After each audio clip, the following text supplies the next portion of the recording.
வணக்கம் நண்பர்களே, முக்கியமான சில டாபிக்ஸை இந்த பதிவில் பார்க்க போகிறோம். முதல் டாபிக் என்ன பார்க்க போகிறோம் அப்படின்னா, திருவாரூரில் நேற்று விஜயுடைய கேம்பெயின் நடந்துச்சுல.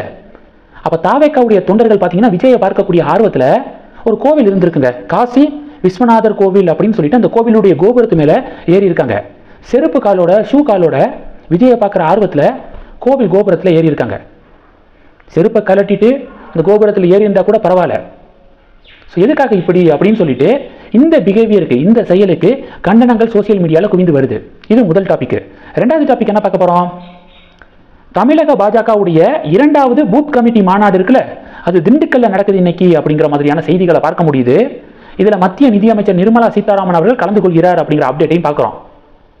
மத்திய அமைச்சர் தமிழக பாஜகக்குள்ள ஓவரா இன்ஃப்ளூயன்ஸ் ஆகுறாங்க, இன்டர்ஃபியர் ஆகுறாங்க அப்படின்னு அண்ணாமலைக்கு அது பிடிக்கல அப்படிங்கிற மாதிரியான செய்திகளை போன வாரம் ஃபுல்லாக பார்த்தோம்.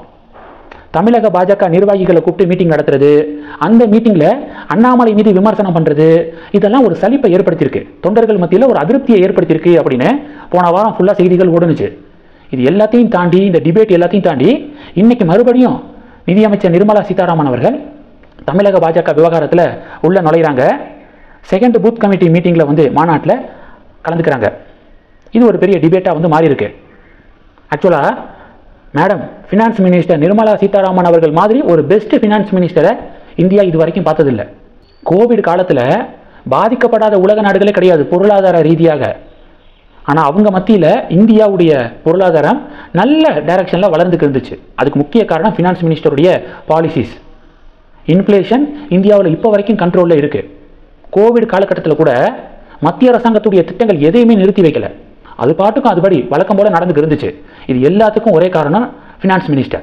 அப்போ அவங்களுடைய ஃபீல்டில் அவங்க சூப்பராக பெர்ஃபார்ம் பண்ணிக்கிருக்காங்க. அப்படியே அதை கொண்டு போகலாம். அதை விட்டுட்டு பார்ட்டிக்குள்ளே இன்வால்வ் ஆகிறது, கட்சிக்குள்ளே ஒரு கட்சி விஷயத்துக்குள்ளே உள்ள நுழைகிறது. ஸோ இது தொண்டர்கள் மத்தியில் ஒரு சலசலப்பை தான் டெஃபினட்டாக ஏற்படுத்தும்.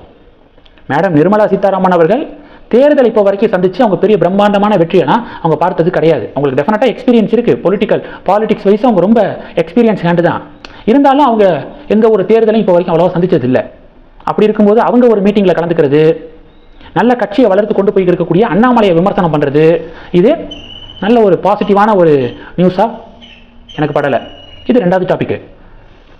லியோ என் சுந்தரம் அப்படிங்கிற ஒரு நபர் சென்னை கார்பரேஷனுடைய 198வது வார்டுடைய சுயேட்சை கவுன்சிலருங்க. அவர் பார்த்தீங்கன்னா அண்ணாமலை மாநில தலைவராக இருந்தப்ப பிஜேபியில் தன்னை இணைத்து கொண்டார். இப்போ அவர் பிஜேபியிலிருந்து விலகி அதிமுகவில் சேர்ந்திருக்காரு. யாருக்காவது தெரியுமா? இந்த நியூஸ் அவ்வளவா நம்ம பார்க்கவே முடியலை. எனக்கு தெரிஞ்சு நிறைய பேர் பாஜக மீதான அந்த நம்பிக்கையை படிப்படியாக இழந்துக்கு இருக்காங்க தமிழக பாஜகவுடைய சமீபத்திய செயல்பாடுகள் காரணமாக. So back to the form வரணும் அப்படின்னா இது மாதிரியான விஷயங்களை டெஃபினட்டாக சென்ட்ரல் பிஜேபி தவிர்க்கணும். அதனால ஃபினான்ஸ் மினிஸ்டர் அவருடைய ஃபினான்ஸ் துறையில் இன்னும் பல சாதனைகளை புரியணும். இந்தியாவுடைய பொருளாதாரத்தை அடுத்த ஸ்டெப்புக்கு கொண்டு போகணும். இப்போது லார்ஜஸ்ட் எக்கானமிக் கண்ட்ரியில் நம்ம எத்தனாவது பிளேஸில் இருக்கோம்? 4வது பொசிஷனில் இருக்கோம். அடுத்து 3, 2 இந்த டைரக்ஷனில் டெஃபினட்டாக கொண்டு போகணும் இந்தியாவை. உள்கட்சி விவகாரத்தில் தலையிட்டு கட்சியை நல்லா வளர்த்த அண்ணாமலையை விமர்சனம் செய்கிறது டெஃபினட்டாக தொண்டர்கள் மத்தியில் அது நெகட்டிவான இமேஜை நிதியமைச்சருக்கு ஏற்படுத்தும் அப்படிங்கிறதான் மறுக்க முடியாத உண்மை.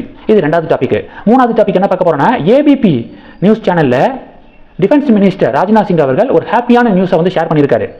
என்னன்னா, அடுத்த 2029 யார் பிரைம் மினிஸ்டர் கேண்டிடேட்டு அப்படின்னு அந்த ஆங்கர் கேள்வி கேட்டிருக்காங்க. அதுக்கு டிஃபென்ஸ் மினிஸ்டர் என்ன தெரியுமா சொல்லியிருக்காரு, 2029 மட்டும் கிடையாது, 2034, 2039, ஈவன் 2044லையும் எங்களை பொறுத்த வரைக்கும் prime minister candidate Narendra Modi தான்.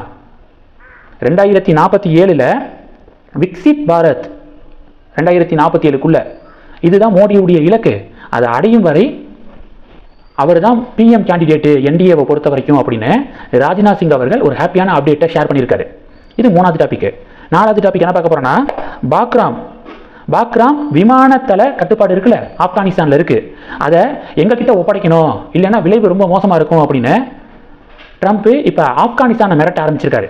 உலக நாடுகளை மிரட்டுறது மட்டும்தான் ஒரே வேலை அப்படிங்கிறதான் அமெரிக்காவுடைய சமீபத்திய நகர்வுகளாக இருக்குது. இப்போ ஆப்கானிஸ்தானை மிரட்ட ஆரம்பிச்சிருக்காரு. தாலிபான் கவர்மெண்ட் என்ன பதிலடி கொடுக்க இருக்காங்க அப்படிங்கிறத பொறுத்திருந்து பார்க்கலாம். இந்த டாபிக்ஸ் எல்லாத்தையும் பற்றி உங்களுடைய பார்வைகளை மறக்காம கமெண்ட் பண்ணுங்க. தொடர்ந்து கனெக்ட்ல இருங்க. அடுத்தடுத்து நிறைய பதிவுகளை பார்க்க போறோம். நம்ம சேனலுக்கு சப்போர்ட் பண்ணணும் அப்படின்னு ஆசைப்பட்டீங்கன்னா நான் பேசக்கூடிய வீடியோக்கு கீழே நன்றி அப்படிங்கிற ஆப்ஷன் இருக்கு. அதை கிளிக் பண்ணி உங்களால் முடிந்த தொகையை சேனல் வளர்ச்சிக்காக கொடுத்து உதவி செய்யலாம். இல்லை ஜாயின் பட்டனை கிளிக் பண்ணி நம்ம சேனலுக்கு மெம்பராக ஆகலாம். நன்றி. ஜெய் ஹிந்த்.